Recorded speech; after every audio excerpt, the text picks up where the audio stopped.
Welcome to Basic English. Today we are going to talk about The Great Gatsby. This is going to be the summary of the first chapter. The narrator of The Great Gatsby is a young man from Minnesota called Nick Carraway. He begins the story by commenting on himself, stating that his father taught him to reserve judgment about other people because if he holds others up to his own moral standards, he will most likely misunderstand them. He sees himself as a highly moral and tolerant human being. The person which the novel is named after, Gatsby, is mentioned briefly in the beginning.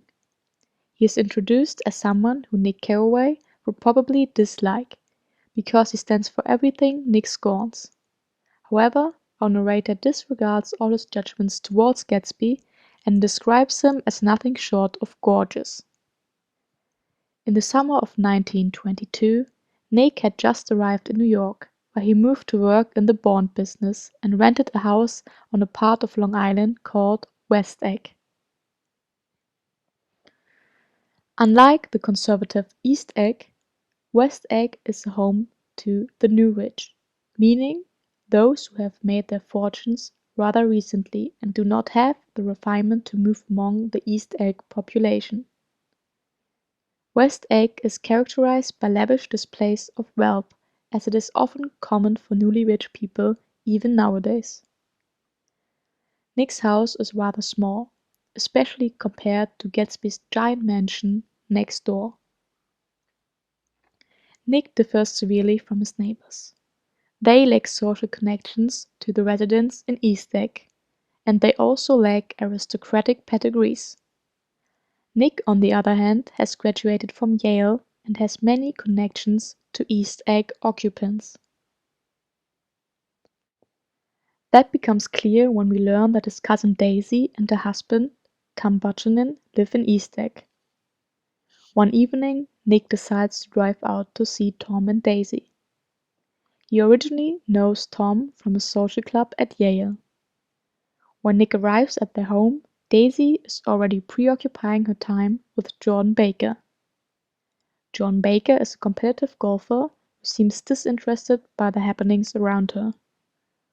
Tom starts talking about a book called The Rise of the Colored Empires, which supports a white supremacist attitude that Tom agrees with. The conversation gets interrupted by a phone call Tom takes. Jordan informs our narrator that the incoming call is from Tom's mistress in New York.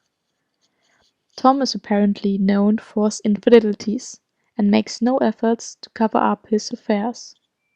Tom and Daisy would like for Nick to take a romantic interest in Jordan. They also discuss the alleged engagement of Nick and a girl back home in Minnesota.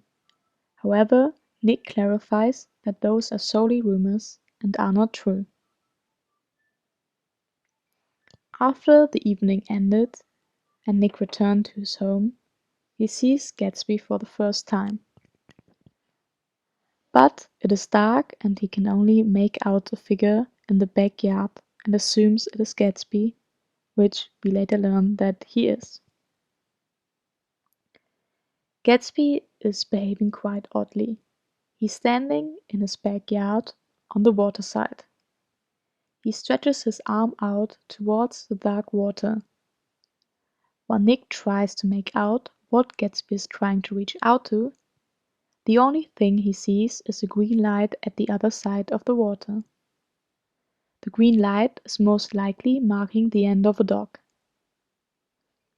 When Nick looks back, Gatsby is gone.